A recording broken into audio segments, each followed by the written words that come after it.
sou o Dr. Vieira de Mello. Eu estou aqui simplesmente para te trazer uma luz na escuridão. Você tem que abrir a cabeça, meu irmão. O que está se passando não só no nosso país, mas no mundo, de um modo geral. E nós estamos aqui para esclarecer. Temos aqui uma pessoa muito especial, que é o Dr. Ricardo Weber. Nós vamos falar de todos esses assuntos. A luz na escuridão tem o objetivo de esclarecer muitas coisas que a gente não consegue ver. Bem, continuando, eu quero dizer para vocês que essa pessoa que está aqui hoje comigo, na luz na escuridão, para esclarecer muitas coisas que a gente não falaram para a gente, é o Dr. Ricardo Basílio Weber. Ele é um homem que tem várias formações universitárias, além disso tem mestrado e tem PhD. É uma pessoa que tem realmente conhecimento além daquilo que a maioria tem. Nós estamos aqui para debater sobre esses assuntos de geopolítica e dos problemas nossos que afligem a nossa nação.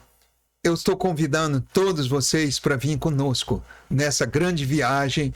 Nós vamos falar de tudo e vamos iluminar com uma luz que vai esclarecer muitas coisas que estão obscuras. Bem, continuando o que nós estávamos falando, meus irmãos, eu quero dizer o orgulho, o prazer que eu tenho de estar aqui com o Dr. Ricardo para falarmos de muitas coisas. E inicialmente eu gostaria que o Dr. Ricardo se apresentasse para todos nós, falasse um pouco de sua vida. Bom, é um prazer muito grande estar aqui. É com grande satisfação que eu contribuo com o podcast do Dr. Vieira de Mello. E eu gostaria de falar um pouquinho de mim. Então, eu fui professor durante muitos anos, sou ainda, né? Sou advogado. Eu tenho um PhD em política internacional, mestrado em ciência política, enfim. Sempre lidei com essa área, né, de ciências humanas de uma forma bem ampla. E estou aqui para contribuir no que eu puder aí com a reflexão do podcast. Ricardo, é um prazer muito grande ter a oportunidade de estar falando com uma pessoa com nível realmente de conhecimento que você tem. Povo, coitado, escravos que vieram da África, esse povo pelo menos reagiu e tem sua história, tem reconhecidos, né, assim. A barbaridade que foi perpetrada contra o negro, hoje em dia, ela tem muita visibilidade. Mas se você olha para o caso dos índios, tem muito menos, né? É impressionante. A gente tem alguma visibilidade, mas é muito menor. Então, nós tivemos na nossa história os irmãos Vilas Boas Correia, mas eu acho que um dos homens mais fantásticos que teve em relação a isso chama-se Darcy Ribeiro. Ele aprendeu a falar 5 idiomas diferentes, indígenas. Ele conviveu mais de 10 anos no meio dos indígenas. Ele participou de expedições com o Marechal Rondon, na época desbravando, tendo contato com indígenas do Mato Grosso todo até Rondônia. Então ele tem uma história. Esse homem viveu, estava aqui, e foi o melhor ministro da educação, foi um professor e reitor da Universidade de Brasília. Então tem várias obras publicadas, mas nós divulgamos Paulo Freire, que nunca foi educador, não foi nada. Ele apenas era o advogado dos camponeses lá, que ensinou os camponeses que não sabiam nem assinar e tudo, escreveu e propaga o que é o grande educador Paulo Freire. Não, grande educador chama-se Darcy Ribeiro. Não só educador, historiador, um homem que sabe a essência da nossa história, dos verdadeiros donos do Brasil, que nós tomamos a terra deles, invadindo aqui. Então, desculpa eu falar isso. Não, problema nenhum. É o homem. Ao contrário, ele não é só africano, eu sou índio. Exatamente, pegando uma carona nisso, né, nessa tua identidade, né, étnica, né, de índio e africano também. Eu vou pegar o argumento do Darcy, né, é que o Brasil seria uma nova Roma lavrada em sangue negro, índio, né, e como é que você vê essa mistura de raças? A ideia do Darcy de que o brasileiro é uma mistura de raças. Nós somos o produto, né, de uma miscigenação. Será que a gente realmente se configura como um produto de uma miscigenação? Ou seja, nós somos alguma coisa? Essas 3 raças deram origem a algo diferente? Ou será que a gente continua separado?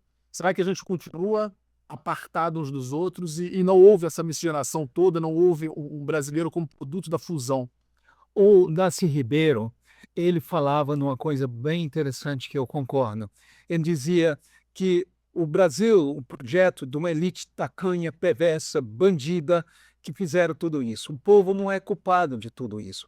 Eles alienaram o povo, idiotizaram o povo e tudo mais. É um projeto, o projeto do populismo, o projeto da destruição da cultura, dos valores, da essência desse povo. O povo brasileiro, quem é o povo brasileiro? É eu, você, todos nós. Nós temos uma identidade própria que nenhuma nação no mundo tem. Essa capacidade que nós somos um produto, se tu fizer um exame do DNA e ver o teu passado, você de repente tem lá, sem saber, um pouco do sangue do sangue negro, do sangue. Então nós somos essa miscigenação de raça. Nós somos um povo único. E o que eu acho? Nós teríamos que ter um líder, um libertador, um pai da nação, uma pessoa, uma referência. E o povo clama por isso. O povo quer isso. E aí cai no conto do vigário, porque de repente aparecem os melancólicos, os psicopatas, as pessoas despreparadas que vendem essa imagem até de Messias. Essa é uma história interessante. Será que Bolsonaro e Lula não foram muito por aí? Ou seja, será que não foi muito mais o homem do que o projeto para a nação? Não. Será que não foi mais ou menos se encontrar? Ou não ataque tinha encontrado esse Messias aí? Não, eu chego à conclusão, pela minha visão seguinte, eu tenho pena desses personagens, mesmo porque eu, como médico, estudei bastante psiquiatria, e eu sei que todos líderes, não só político, como religioso, são pessoas que têm problemas psicológicos, né? Então, ou são narcisistas, são psicopatas, porque tem uma graduação nível, né? São paranoicos, são esquizofrênicos, todos nós sofremos de um pouco, diz que é um ditado popular, de lucro todos nós temos um pouco, né? Acontece o seguinte, que essas gente que se destaca, geralmente eles têm um grau de narcisismo muito grande. Então, alguns de empatia, que não tem empatia tão grande que eles são capazes de mentir e acreditar na própria mentira. Eles são capazes de manipular massas e um povo, coitado, carente, querendo um salvador da pátria, alguém, Deus, que vá realmente unir tudo isso. Então, essa é a coisa que o povo, no final, é fácil. Então, quer dizer, você entende que o que se passa aí é meio que uma manipulação, né? Mas que você não encontra mais, por exemplo, eu vou aqui citar um exemplo clássico, né, que foi Getúlio Vargas. Eu acho que ali você tinha mais ou menos aquilo que você quis aludir quando você falou de uma inspiração, né, em um condottiero, um líder, né, alguém que guiasse os destinos do Brasil. Será que depois de Getúlio Vargas a gente encontrou mais alguém? O Juscelino, será que a gente... Veja só, isso é um tema que a gente vai continuar.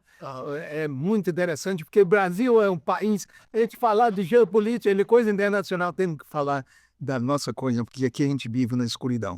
Então é necessário abrir a cabeça dos irmãos para todo mundo unir e libertar esse país. Ok, no intervalo agora que nós tivemos, bebemos água gelada, então vamos, sem muita empolgação, falarmos um pouquinho ainda do Brasil e voltamos à pauta internacional. Tá ótimo. Então, a questão é o seguinte, a minha opinião, isso é a minha opinião, a respeito de Getúlio Vargas, por exemplo, de Tadeu Getúlio Vargas, o trabalhismo, todas essas coisas que a gente aprende no livro de história. Eu não tive oportunidade de conhecê-lo pessoalmente, porque eu ainda era jovem, estava no índio ainda na época. Mas nós sabemos o que foi Getúlio Vargas, e, de um modo geral, a história procura vender uma outra... Eu tenho uma outra história de Getúlio. Então, eu via sempre ele de um olhar como via Juscelino, e hoje eu tenho essa opinião. Eu acho que foi graças a Getúlio Vargas ter existido que essa nação existe como nação. Foi o homem que construiu tudo no Brasil. O Brasil era agrário, o Brasil era feudal, o Brasil urbano vem daí, né? Tudo. Ele fez tudo. O Brasil industrial, exatamente, tudo. Foi graças a Getúlio Vargas que nós temos. Se nós tivéssemos um continuador de Vargas, o Brasil caminhava para ser primeiro mundo. Porque as pessoas não sabem que o Brasil chegou a crescer, que nenhum país na história do mundo cresceu. Chegou a crescer 15% ao ano. Sim. Entendeu? Uma coisa extraordinária. E com toda a posição do pós-guerra, principalmente, que a CIA e todo o sistema conspirou para destruir o Brasil. Porque o Brasil era o perigo de se tornar uma potência. Então tinham que virar colônia, como virou. Colônia atrasada e pobre, entendeu? Então, lamentavelmente, é isso. E Vargas foi o homem que mudou toda essa história. Veio o Juscelino Kubitschek e pegou o superávit, as pessoas não sabem disso, que Vargas deixou o Brasil industrializado, o Brasil com a cultura, com tudo, que ninguém investiu tanto em todos os setores como Vargas investiu. A gente não sabe quem é. Foi Vila Boas, foi Carlos Gomes, o grande maestro. O Brasil floresceu com Vargas. E veio Juscelino Kubitschek, destruiu a indústria nacional, parou os projetos de construir estrada de trem pelo Brasil inteiro, promoveu construir Brasília 1000 vezes mais cara do que ele pegasse e movesse a capital para Goiânia, que é uma cidade linda, do lado de Brasília. Então, enriqueceu todo mundo, endividou o Brasil, queimou em reserva, que hoje daria 5 trilhões de dólares de reserva, que o Vargas deixou, se fosse traduzir no dinheiro. Ninguém sabe disso. E aí é aquela coisa, e deixou o Brasil endividado ainda.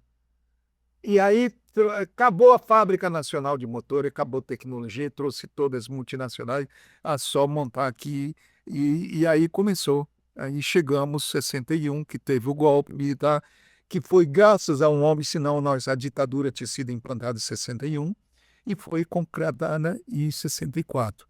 Que aí o negócio americano interviu direto. E isso está tudo umas conspirações, como foi feito, mas isso é outra história. Eu tive acesso a esse documento, é uma coisa incrível. E o processo de abertura todo é muito polêmico. Eu problematizo um pouco essa questão, né, que o senhor levantou, dessa necessidade de um grande líder no Brasil de hoje. Eu acho que isso foi necessário. Eu acho que no passado isso foi muito importante, foi fundamental em alguns momentos da história do Brasil, mas hoje eu acho que não. Eu acho que a sociedade que está se criando hoje em dia é uma sociedade muito fragmentada. Ela é uma sociedade com várias lideranças, ela é uma sociedade que vive muito do conflito, da polêmica, e vive da intercação de opiniões, de projetos, né? Assim, eu acho que a sociedade mais aberta, ela não tem tanto espaço para uma única liderança. Assim, talvez hoje a gente viva num mundo onde a oposição, o debate de ideias e a alternância no poder, eles comecem a se revelar mais, vamos dizer assim, contemporâneos, talvez. É uma opinião, né? Bem interessante o que tu está falando. Eu, particularmente, eu te perguntaria, se você fosse presidente, o que você faria para mudar esse caos, essa situação tão caótica que vive o Brasil? Em todos os setores. É bomba, é corrupção, é o desmonte do Estado, é tudo, é a manipulação. Que você, eu acho, aqui comentando um pouquinho o papo que a gente teve, né? Eu acho que o projeto para o Brasil, por excelência, teria que ser um projeto de educação de base para a população como um todo. É muito triste a gente verificar que o Brasil até hoje não acordou para essa necessidade. A gente já pensou nisso no passado, hoje não se pensa mais nisso. Isso eu acho que é a maior falha que o desenvolvimento do Brasil carrega, né, traz do seu passado. Não tem implementado um projeto desse com sucesso. Não há país no mundo que tenha dado salto do desenvolvimento que não tenha passado por uma ampla reforma educacional de base, né? E com uma reforma que, com o fruto devesse ser, vamos dizer assim, formação de gerações e gerações, né, de cidadãos um outro nível, né, compatível com as necessidades do presente. É exatamente isso que a gente precisava no Brasil. É muito triste verificar que até hoje a gente não tem essa consciência formada de forma clara no Brasil, não tem ninguém investindo num projeto como esse, e esse projeto ele não ganha visibilidade, ele não ganha capilaridade, ele não vai para o tecido social. É impressionante, é impressionante. Isso eu acho que é uma das razões pelas quais a gente deve ter um grande pesar quando a gente olha a forma como a política nacional hoje está se encaminhando. Notou, é bem interessante o que você está falando. Eu, particularmente, eu vou responder, por exemplo, o que eu faria se eu fosse presidente do Brasil? Nunca vou ser nada, não vou entrar nesse jogo. Olha, Mas o que eu faria? Eu tenho um item na Constituição que todo mundo esquece, porque o nosso livro da Constituição, nem os nossos advogados, mas sabe muito da Constituição, mas a gente lê todos os itens lá, tem um item que o presidente pode pedir plebiscito se ele apresentar um projeto, levar para a Câmara e a Câmara não aprova qualquer coisa. ele põe plebiscito, referendo, para votar sim ou não por aquela proposta nele. Então, dá checkmate em tudo. O presidente tem poder mais do que o imperador. Ou ele usa esse poder, mas ele não pode ter rabo preso, ele tem que ser uma pessoa honesta, digna, que está para servir a nação, não para servir da nação. Então, ele pode ser um demagogo, mentiroso, chega lá e viver no palácio, no conforto, nessa aposentadoria e trazer toda a ratazana. É o que a gente tem hoje. Entende? Todos eles mudam, são todas as mesmas moscas que estão contaminando o tecido social. E todo mundo pensando em si, primeiro em si. Então criou-se uma cultura da esperteza, de levar vantagem, do nepotismo, de tudo isso. Agora imagina, chegasse um líder no poder e dissesse isso. Nós temos um projeto aqui. Sabe qual é o projeto? Vamos implantar, vocês amam a América? São contra o comunismo, quer o capitalismo, vão implantar tudo que tem na América aqui. Em plebiscito. Não, põe para os deputados aprovar o que tem na América. Ah, não aprovou? Então leva para o povo votar. Sabe qual é o projeto? É o seguinte, construir a melhor escola laica pública do Brasil. Melhor do que a americana. A criança na América entra às 7 horas da manhã, escola gratuita, tem condução para ir deixar e deixar, tem uniforme, café da manhã, almoço e jantar, pode sair até 7, muito sai às 4 da tarde, mas pode ficar até às 7 da noite. O dia inteiro. Chega na escola na América, você pergunta, qual a melhor escola que existe na América para meu filho estudar? Escola pública americana. Ah, mas eu não quero, ele está com os pobres que tira América. Então vamos botar numa escola particular. Escola particular tem todas as igrejas evangélicas, lá católica, judaica, presbiteriana, Assembleia de Deus, Batista, tem sua escola, ensina religião. Na escola pública, não. E põe lá escola caríssima. Só que não é melhor do que a escola pública. Bem, primeiro detalhe, vamos fazer exatamente o que... Qual o melhor veio do mundo? América. Pequeno estado. As estradas americanas, tudo, 8 pistas para lá, 8 para cá. Tem alguma privada? Não, tudo estatal ou federal. Uau! Então, vamos fazer igual a eles. Nada de privatizar, vamos fazer tudo. Controlar. Ah, os bancos são privatizados. Sim, não tem banco estatal, mas tem 15 mil bancos competindo entre eles. Aqui nós temos 5 bancos dos cartéis que combinam as taxas de juros, tudo, como roubar, como manipular, tudo. Então, o governo tudo estaqueia a nossa riqueza. Então, não é à toa que a gente paga a maior taxa do juro do mundo. Se a gente pagasse 1/3 da taxa de juros, a gente ainda continua pagando a maior taxa. É uma verdadeira extorsão. O general, quando terminou a ditadura, em 80, o general Bentes Monteiro foi uma campanha nacional dizendo que a dívida externa já tinha sido paga mais de 20 vezes, que era uma extorsão, que tinha que fazer uma auditoria que ia provar isso. Agora, o que vocês acham? Quanto a gente já pagou na dívida? E a dívida cresceu, que foi para a estratosfera. Então, estão levando tudo. E nunca se levou. Cada celular que a gente compra, um buxiganga de fora, e que vende umas 10 toneladas de minério para fazer uma buxiganga assim. E não vão construindo nada. Então, meus irmãos, eu acho que temos que chamar todos os brasileiros que amam o Brasil para vir para cá e construir realmente a nação próxima. Como? Fechar o Brasil, aquilo que o Brizola dizia. Fechar o Brasil para a educação. Eu tenho isso do Brizola. Companheiro, eu vou fechar o Brasil para a educação. Não vou construir a melhor escola do Brasil, a melhor escola do Brasil. Daqui a 4 anos, até os velhos vão estar na escola o dia inteiro. Criança menor de 18 anos vai estar na escola o dia inteiro. Não vai ter um marginal do tráfico e vendendo, porque eles vão estar dentro da escola aprendendo física, química, coisas avançadas e descobrindo o talento dele para ser alguma coisa. É esse o Brasil que a gente vai construir com o povo brasileiro. Vamos unir o Brasil. E não dividir politicagem, essas coisas. Aí ele vai virar um ditador? Penso não. Ele fica 4 anos e dá a bola para outro fazer melhor do que ele. Então é isso. Eu sou contra a reeleição, sou contra tudo isso, essa coisa de reeleição. A pessoa quer ficar no poder e ser reeleito, para mim é meu inimigo. Entendeu? Ele tem que dar o exemplo, ter oportunidade de governar com detalhe, não ter salário, trabalhar como voluntário pelo engrandecimento da sua nação. Trabalha para o país, trabalha como voluntário. É isso que a gente tem que ter exemplo. O povo precisa disso, o povo clama por isso. Então, na minha opinião, Se a gente faz isso, leva o Brasil a um patamar do primeiro mundo e liquidamos todo o problema. Em questão de 5, 10 anos, o Brasil vira primeiro mundo. Se nós não tivermos esse libertador, esse exemplo para o povo seguir e admirar, ele é um exemplo, nós vamos estar naquela coisa de esperteza, de todo mundo se dar bem, entender? Emprego público, cargo público, mordomia e tudo mais. Então o negócio é arrumar, dane-se os outros, entendeu? A gente não sabe que daqui a 50 anos. Mas será que um projeto bem sucedido de educação, né, para a população de forma geral não atuaria minando as bases da corrupção? Ou seja, não mostraria para as pessoas que vale muito mais a pena um outro tipo de comportamento, outro tipo de procedimento, a exemplo de tantos outros lugares onde a corrupção não é tão intensa quanto aqui? Eu concordo com você nesse aspecto, mas eu te digo o seguinte, meu irmão, eu trabalho 7 dias por semana, eu não ganho dinheiro com medicina, eu trabalho ajudando as comunidades carentes, pobres, marginalizadas, e vejam isso. Existe uma moral, uma certa honestidade dentro do marginal, dentro das correnturas, das regras e tudo mais. O caos, eles criaram o caos dentro do caos e eles vivem dessa forma. Eu te digo o seguinte, se a gente colocasse disciplina em tudo isso, e no outro lado, ou a gente faz isso, ou exterminamos eles todos. Então, eu acho que tem saída. Essa gente que está abandonada, esquecida, sem um amanhã e sem destino, eles vão viver de qualquer forma. E amanhã vão agredir todos nós.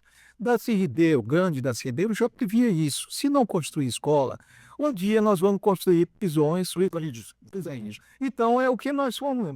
O Brizola dizia, pode botar um policial por cada habitante, vai continuar tendo a violência. Então não adianta, não é as armas, não é o poder policial que vai mudar isso. É humanismo, é educação, é a oportunidade de a pessoa viver feliz para sempre, entendeu? Essa é a minha visão.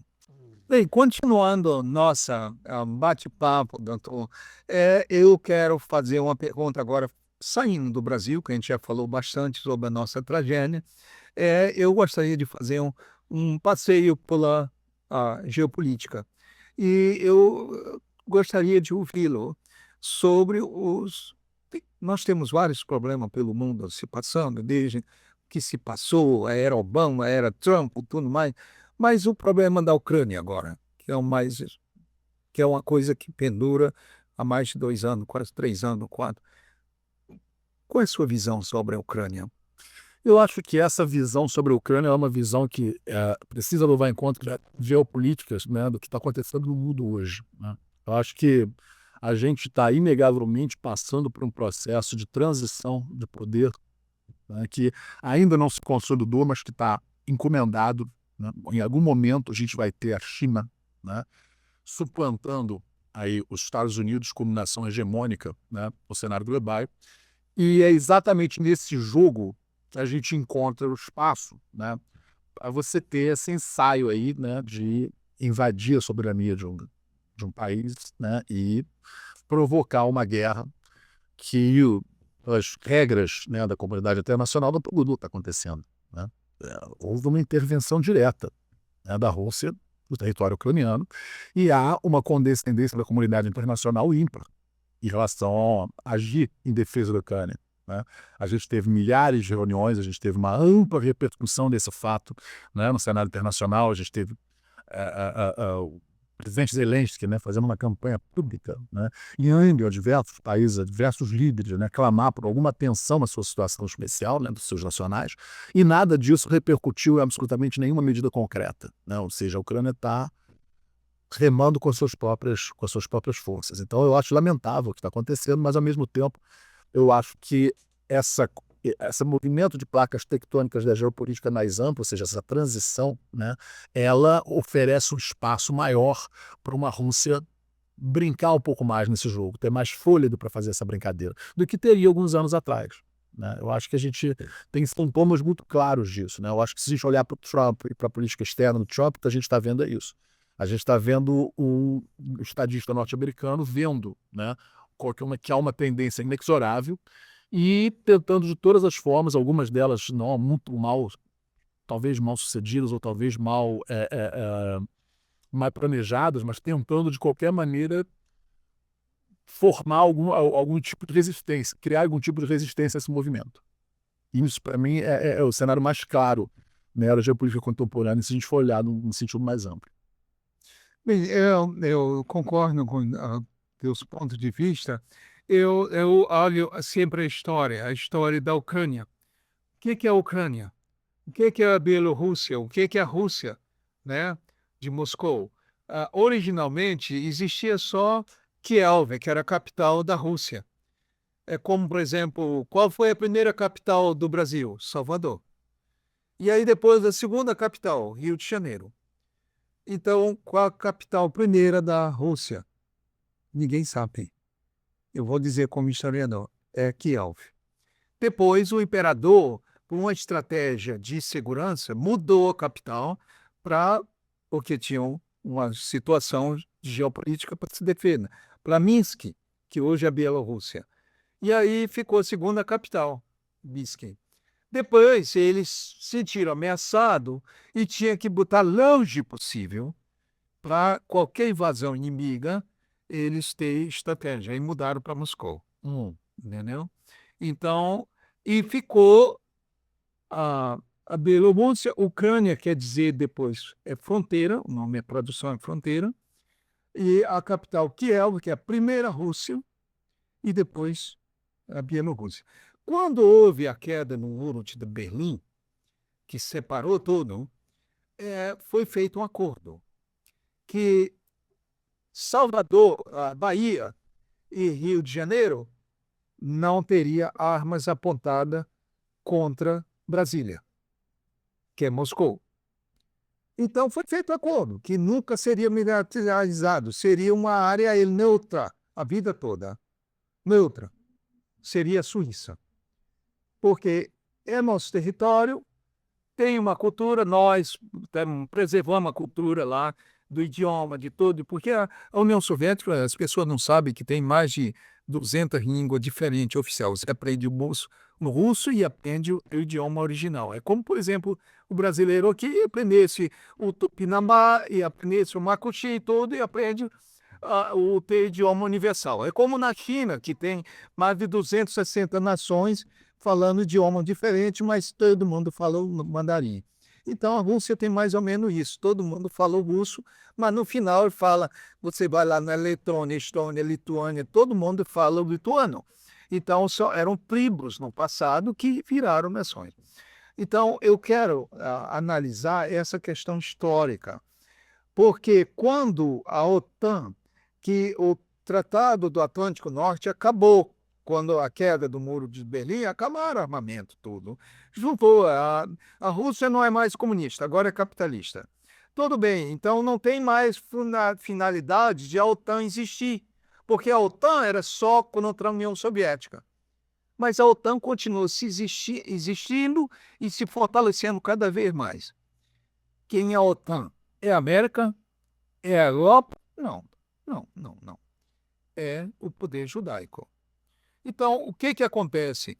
Esse poder da OTAN cada vez se armou mais e apontando um míssil para a União Soviética como ela fosse inimiga, para dar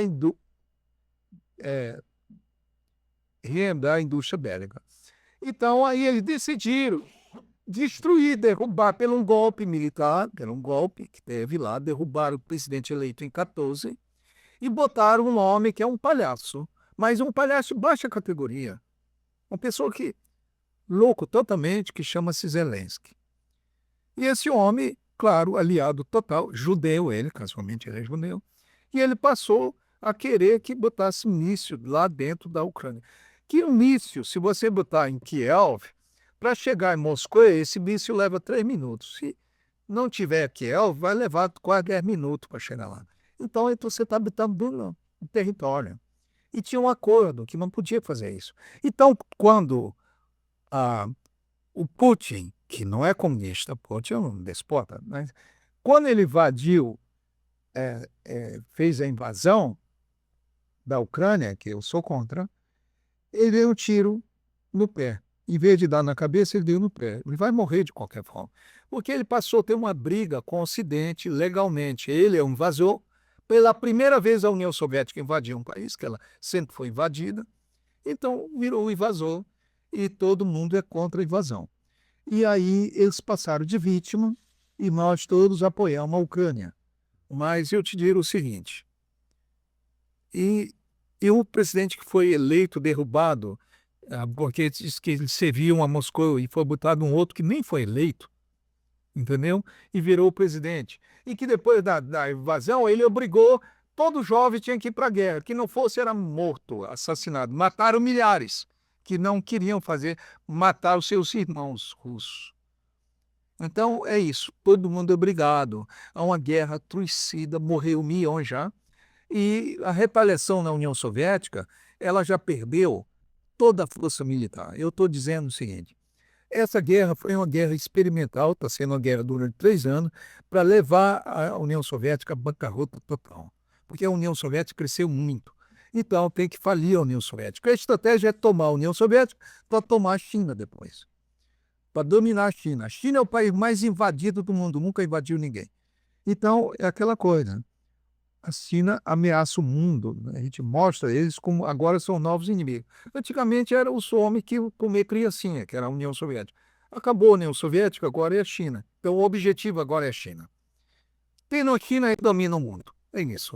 Ok, meus irmãos, a gente já falou muito, eu exagerei um pouco falando da Rússia, da Ucrânia. Não exagerou nada, era ótimo. Eu sei que exagerou o quê? Mas o que eu gostaria da gente entrar nas considerações finais, Weber, era ouvir a tua opinião sobre os problemas da Palestina, que é uma coisa realmente que Já foi uma situação dramática, era uma situação muito que eu acho que se a gente for ter aí em conta os temas que mais reverberaram na mídia internacional nos últimos anos, eu acho que esse conflito é o produto sem dúvida nenhuma. Eu acho que não dá para a gente considerar isso sem a gente ter em conta, né? Eu acho que e aí é muito interessante a gente pensar na perspectiva de que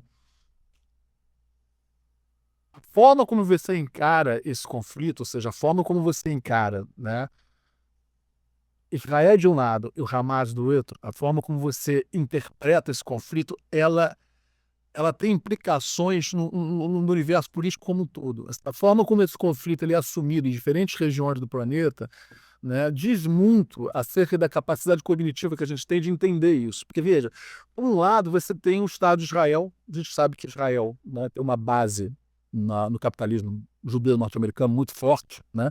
A gente sabe que Israel é muito mais forte, né, do que e aí eu estou fazendo as aspas aqui, do que os pretensos terroristas do Hamas.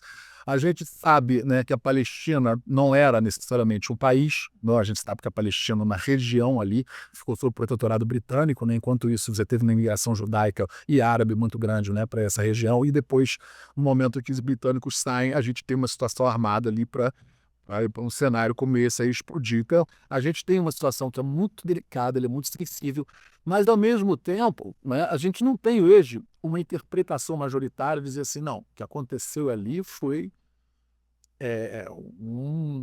uma violência, né, perpetrada por Israel. A gente tem, em algum momento dessa narrativa, isso acontece, mas a gente também tem o outro lado. E as posições ficam se alternando. Assim, você tem um pressionamento político muito forte, né, dos judeus, de forma geral, né, daqueles que apoiam, né, esse tipo de política mais à direita, mas você tem também uma alteração, né, de visão sobre o que está acontecendo, que vai se alterando conforme a dinâmica do conflito. Isso é muito interessante. É muito interessante como não há um fechamento de posição, é muito interessante como não há uma solução encaminhada, e essa questão permanece aí, né, atormentando, né, as mentes das pessoas, a partir do momento que é uma grande violência perpetrada e a partir do momento que não há uma saída, né, a curto prazo para essa questão. Eu concordo com o professor, com o doutor, em muitos pontos de vista. Agora, a questão palestina, só complementando, é uma coisa tão complexa. Sim, claro, tão complexa que começou o massacre lá desde que foi implantado o Estado de Israel em 46, entendeu? Então, lamentavelmente, esse conflito vem se perpetuando e é por visto isso. E eu tenho ascendência judaica também, né? Porque minha avó era judia, foi roubada pelo meu avô, o Sulino, e ela era judia ortodoxa, da Ucrânia, casualmente. O pai dela era ucraniano, era um Brandenburgo Schimmelfenberger. Então, a minha avó, coitada, é uma história muito triste isso. Então, eu tenho essa ascendência judaica, através da minha avó, Torquada. E eu tenho essa ascendência indígena, africana, toda. Eu sou o povo brasileiro que o da Timber falava. Agora, meus irmãos, a minha primeira mulher também era judia. Eu casei no judaísmo. E eu me converti ao catolicismo no meu segundo casamento, que eu sou viúvo pela segunda vez. Que eu casei com, eu sigo sempre as mulheres, entendeu? A mulher é muçulmana, eu estou com ela, entendeu? Esse negócio eu não tenho problema. Eu estou com ela, elas são as chefes. Então, a gente tem que até rezar todo dia e se ajoelhar e dizer graças a vocês, maravilhosa, senão a humanidade não existia. Vocês põem a vida em risco tudo para nós existir. Então, eu valorizo a mulher por isso. Agora, a questão religiosa, que eu já estudei todas as religiões, justamente por ter tido uma vida rica, um privilégio de ter isso, e eu estudei muito a causa palestina, eu estive lá, e eu lamento o que dizer, foram 218 colegas meus médicos que morreram na Palestina agora. Entendeu? Nenhum país do mundo matou tanto médico e matou tanto jornalista como foi morto agora, tentando defender um povo que está sendo esmagado. Entendeu? Então, são, na verdade, todos esses irmãos. Uns são os filhos da escrava, outros são os filhos de Sara. Então, é a questão religiosa, é a questão de princípio. Então, eu vejo a minha mulher nos seres humanos. Para mim, tanto faz um índio, como negro, como judeu, como qualquer um, como nosso presidente, como qualquer um, ou o que era anterior, eu tenho uma obrigação. Eu não cuido de animal, eu cuido de seres humanos. Eu tenho a obrigação de salvar vidas. Então, eu não tenho ideologia de esquerda, direita, nada. Eu procuro conhecer profundamente e tenho opiniões, mas não tenho paixão por nenhuma dessas coisas. Eu tenho conhecimento. E é muito bom. É a luz na escuridão que esclarece. E assim que eu convido a todos os irmãos a seguirem a luz na escuridão, porque aqui a gente vai falar de tudo isso, esclarecer muitas coisas. É um caso polêmico, talvez ficaria muito longo, monólogo, mas eu poderia dizer o seguinte, professor. A causa palestina, eu penso que é a próxima etapa a gente falar sobre isso, porque é um tempo muito grande. E, para concluir, eu gostaria de entrar direto nas considerações finais e eu gostaria de ouvi-lo nessa despedida. André, eu gostaria de dizer que foi um prazer enorme estar aqui, né, participar do podcast do Dr. Zera de Mello. Eu acho que a gente abordou temas muito interessantes. A gente falou de Brasil, a gente falou de geopolítica internacional um pouquinho também. Acho que o podcast foi um sucesso, vai fazer muito, vai reverberar bastante nas redes, é o que a gente espera, e que haja outras oportunidades como essa. Muito obrigado. Prazer é imenso, Ricardo. Eu espero que a gente tenha outras oportunidades para dar mais luz na escuridão. E eu estou aqui para isso, meus irmãos. O objetivo de nós criarmos esse podcast foi justamente isso, para trazer temas polêmicos, para esclarecer muitas coisas, porque todos nós estamos meio na escuridão. Todos nós temos opiniões, mas eu quero dizer o seguinte: a gente tem que ouvir o outro lado da história sempre.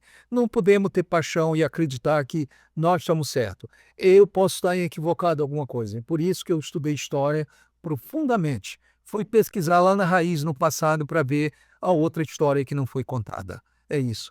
E estamos aqui mais uma vez e só temos a agradecer. Se despede. Até o próximo. Léo, faz esse corte para o final. Agora o senhor olha aqui para a câmera. Sim. Você vai olhar aqui para a câmera. E eu vou dar um foco aqui nesse rios que eu vou fazer junto. Você vai dizer, então, eu te espero no próximo podcast. Não deixe de deixar o seu comentário. Se inscreve aqui no nosso canal. A sua participação é importante para mim. Tá? 1, 2. Tá boiando. 1, 2, 3 e... Peraí que eu tô dando zoom. É pra cá, pra cá. Aqui é um olho no olho, tá? 1, 2, 3 e gravando. Bem, só para concluir, e concluindo, porque sempre a gente está tentando concluir, mas eu quero dizer o seguinte: meus irmãos, não esqueçam de dar o like, se inscrever no canal e nos seguir, porque esse é o objetivo, é a gente estar aqui presente para esclarecê-los sobre muitas coisas diferentes. Eu estou aqui para passar um pouco daquilo que eu aprendi na vida, aquilo que eu pude oportunidade, onde sair da caverna de Platão, entendeu? Então eu fui lá fora da caverna e voltei, olha, gente, tem uma árvore lá fora, tem algumas coisas. Então eu estou aqui para dizer para todos vocês o que eu vi. É isso. Obrigado.